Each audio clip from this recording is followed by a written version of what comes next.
Halo sahabat semuanya, selamat datang kembali di Satu Tingkat, tempat kita membedah dunia dari sudut pandang yang nggak biasa. Pernahkah kalian membayangkan situasi di Taiwan akan seperti apa jika tiba-tiba gelap karena serangan pada infrastruktur vital? Setelah peristiwa di Ukraina yang mengguncang dunia, muncul bayangan baru, Taiwan sebagai target berikutnya. Dalam video kali ini, kita akan mengupas tuntas bagaimana ancaman yang datang dari China dan langkah diplomasi transaksional ala Trump bisa menguji ketahanan Taipei. Bayangkan sebuah pulau kecil dengan ekonomi dan militer yang sangat bergantung pada komunikasi modern, tiba-tiba harus menghadapi ancaman dari kekuatan besar yang tak kenal ampun. Di balik keindahan lanskap dan kemajuan teknologi, Taiwan kini berada di bawah bayang-bayang strategi rahasia China yang memanfaatkan kelemahan infrastruktur kritis, kabel bawah laut. Kabel-kabel inilah yang menjadi nadi komunikasi vital, yang menghubungkan pulau tersebut dengan dunia luar. Tapi apakah kalian tahu? Baru-baru ini terjadi insiden yang mencengangkan, di mana sebuah kapal kargo yang terdaftar dengan bendera Togo, namun kenyataannya dioperasikan oleh awak dari China, mendekati dan mengganggu jalur kabel tersebut. Kejadian itu terjadi saat penjaga pantai Taiwan menyadari ada aktivitas mencurigakan di perairan sekitar Selat Taiwan. Dalam hitungan menit, kapal yang tiba-tiba muncul itu, tanpa memberikan respon saat dihubungi melalui pengeras suara maupun radio, malah memilih untuk menjatuhkan jangkar di dekat kabel kritis tersebut. Hasilnya, kabel komunikasi pun mengalami kerusakan yang mengkhawatirkan. Apakah ini kecelakaan belaka? Ataukah sudah ada rencana yang lebih besar di balik semua ini? Di balik semua peristiwa tersebut, tersimpan strategi cerdik dari pihak Beijing. China tidak hanya menunjukkan kekuatan militernya melalui tekanan udara dan laut, tapi juga dengan menargetkan titik lemah yang selama ini dianggap remeh. Mengingat Pulau Taiwan yang sangat bergantung pada konektivitas digital untuk komunikasi vital dan operasi militer, kerusakan pada kabel-kabel inilah yang bisa mematikan kemampuan pertahanan dan koordinasi jika terjadi konflik bersenjata. Bayangkan, dalam keadaan genting, jika seluruh sistem komunikasi terputus, maka Taiwan bisa terjebak dalam kegelapan yang menyeluruh. Lebih mengejutkan lagi, kejadian serupa tidak hanya terjadi di Asia. Di Eropa sejak Oktober 2023, tercatat setidaknya 11 insiden kerusakan kabel optik di wilayah Baltik. Meskipun pihak NATO sempat menyebut hal tersebut sebagai kecelakaan maritim biasa, pertanyaan besar muncul. Apakah ini juga bagian dari strategi serangan siber dan fisik yang lebih luas? Dengan latar belakang ini, Taiwan kini harus mengawasi setiap pergerakan kapal yang mencurigakan di perairannya. Bahkan, otoritas Partai Progresif Demokratik di Taiwan telah menyusun daftar 50 kapal yang diduga terlibat dalam aktivitas mencurigakan. Kenapa? Karena selain identitas kepemilikan yang masih misterius, kapal-kapal tersebut kerap berlama-lama di sekitar perairan Taiwan, menimbulkan dugaan bahwa ada agenda tersembunyi di balik pergerakan mereka. Sebelum kita melangkah lebih jauh, mari kita renungkan. Apakah mungkin kabel bawah laut yang selama ini dianggap sebagai infrastruktur pendukung ekonomi dan militer, kini justru menjadi sasaran empuk bagi serangan strategis? Dalam konteks geopolitik global, serangan seperti ini bisa jadi memicu efek domino yang mengguncang stabilitas regional. Bayangkan saja, jika China berhasil memutuskan kabel-kabel tersebut, bukan hanya Taiwan yang terdampak, melainkan juga sekutu-sekutunya yang sangat bergantung pada komunikasi cepat dan data real-time. Dalam situasi perang atau konflik, informasi adalah senjata utama. Dan tanpa jalur komunikasi yang aman, pertahanan Taiwan bisa lumpuh total. Nah, di tengah kekacauan ini, muncullah sosok yang tak asing lagi di kancah politik global, Donald Trump. Dengan gaya khasnya yang kontroversial, Trump kini kembali mencuat dengan diplomasi transaksional yang bisa jadi membuka jalan baru dalam hubungan antara Amerika Serikat dan Taiwan. Bayangkan di tengah ketidakpastian ini, Trump menyuarakan kemungkinan menuntut saham utama di TSMC, perusahaan semikonduktor terbesar di dunia yang berbasis di Taiwan, sebagai imbalan atas dukungan militer dan diplomatik dari Amerika Serikat. Ini adalah langkah yang sangat radikal dan pastinya memicu perdebatan sengit di kancah internasional. Pertanyaannya adalah, apakah kebijakan ambiguitas strategis yang selama ini dianut oleh Amerika Serikat masih relevan? Di satu sisi, Amerika telah berkomitmen untuk membela Taiwan jika terjadi serangan resmi dari China. Namun di sisi lain, mereka hanya memasok senjata tanpa jaminan pengiriman pasukan secara langsung.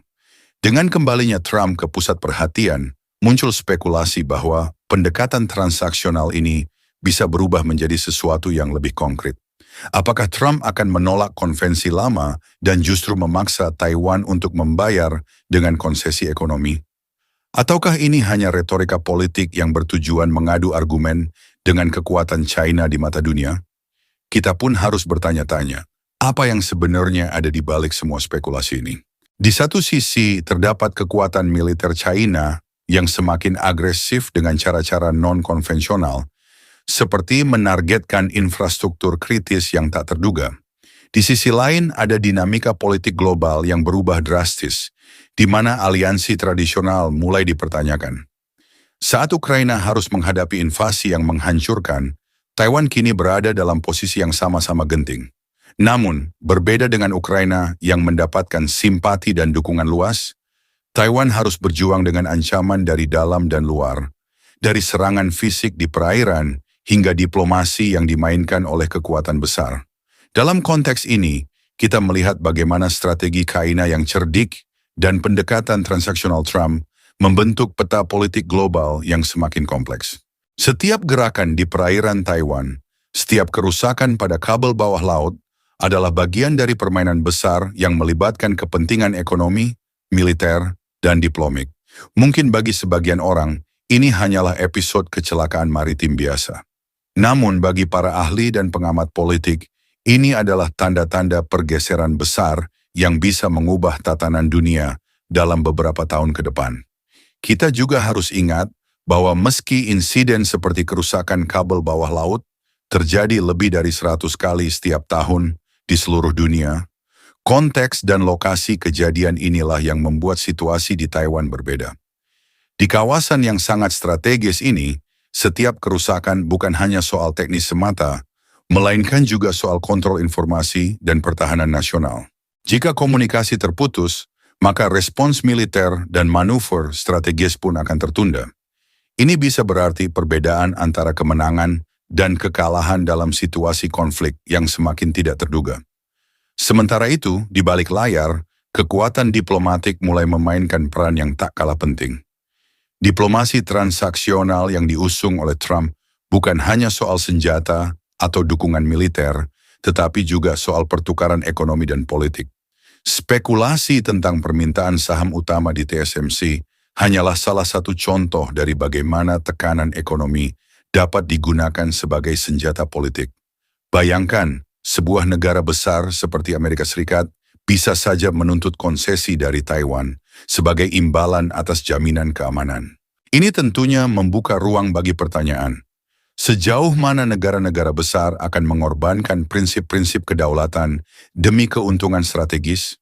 Dalam debat yang semakin memanas ini, kita juga harus melihat bagaimana reaksi China terhadap semua tuduhan dan insiden yang terjadi.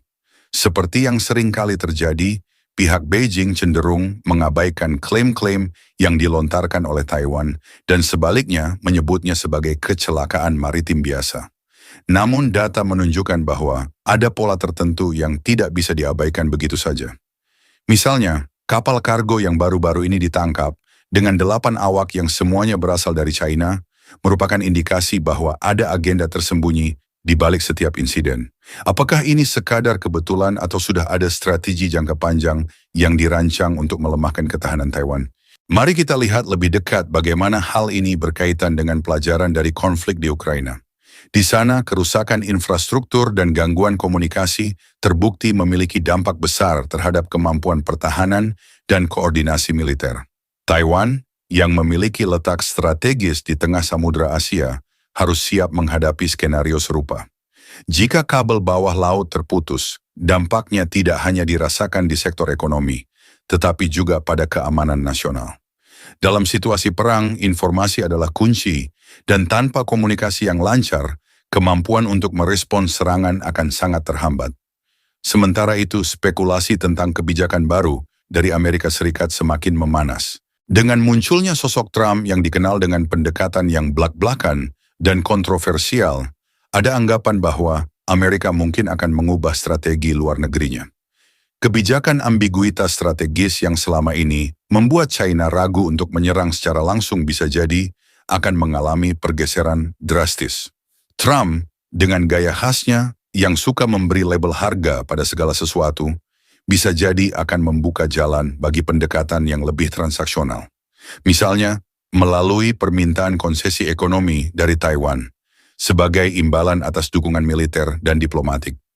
Jadi bagaimana pendapat kalian? Apakah strategi China yang menargetkan kabel bawah laut ini merupakan langkah cerdik untuk melemahkan pertahanan Taiwan, ataukah ini hanyalah kebetulan belaka? Bagaimana dengan diplomasi transaksional ala Trump? Apakah benar bisa mengubah arah kebijakan Amerika terhadap Taiwan? Silakan berikan pendapat kalian di kolom komentar. Jangan lupa like jika kalian menikmati video ini dan subscribe untuk mendapatkan info menarik seputar ekonomi, geopolitik, dan topik-topik seru lainnya yang bisa bikin otak kalian berpikir. Sampai jumpa di video berikutnya. Salam satu tingkat.